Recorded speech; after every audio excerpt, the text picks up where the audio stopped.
যারা ইস্তাহারে ধাপ্পা দেয় তারা আজকে ভোটের দিন ছাপ্পা দিতে যাবে, এটা খুব স্বাভাবিক নিয়ম।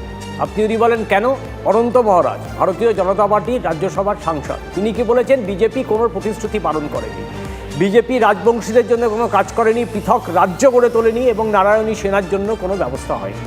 আমার প্রশ্ন হচ্ছে যে আজকে যেরকম উদয়ন গুহকে আমরা দেখেছিলাম একটা সময় দুয়ারে প্রহার শিল্প এনেছিল, পলিসি এনেছিল, এই দুয়ারে প্রহার শিল্প আনার পর সেই উদয়ন গুহকে মুখ্যমন্ত্রী মন্ত্রী করেছিলেন। আর নিশীথ প্রামাণিকের বিরুদ্ধে ৮০টা মামলা থাকার পরও কেন্দ্রীয় স্বরাষ্ট্র মন্ত্রকের উনি মন্ত্রী হন, যিনি নিজের প্রোটেকশন নিজে দিতে পারছেন না, তিনি বাংলার সাধারণ মানুষকে কি করে প্রোটেক্ট করবেন, এই প্রশ্ন থাকছে। প্রশ্ন করছিলেন আপনি, অনেকক্ষণ ধরে শুনছিলাম শান্তনুদা জগন্নাথদা আচ্ছি করছিল নিজেদের মধ্যে।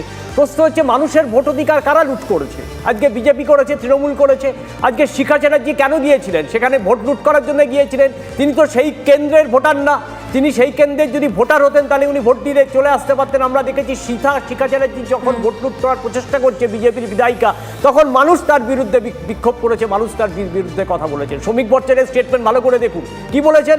বলেছেন বিজেপির কর্মীরা তারা নাকি ব্যবস্থা করবে, কেন্দ্রীয় বাহিনী ব্যবস্থা করবে না। তাহলে এত টাকা আমাদের ইনকাম ট্যাক্সের টাকা খরচ করে কেন্দ্রীয় বাহিনী আনার দরকার কি ছিল? কেন্দ্রীয় বাহিনী কি পঞ্চায়েত নির্বাচন, লোকসভা নির্বাচন, বিধানসভা নির্বাচনকে ওরা কি টুরিস্ট স্পট পাবে না? ভিক্টোরিয়া, চিড়িয়াখানা, বাবুঘাটে ওরা ঘুরতে যাবে, কেন তাদের বিরুদ্ধে ব্যবস্থা হবে না? জগন্নাথ বাবু।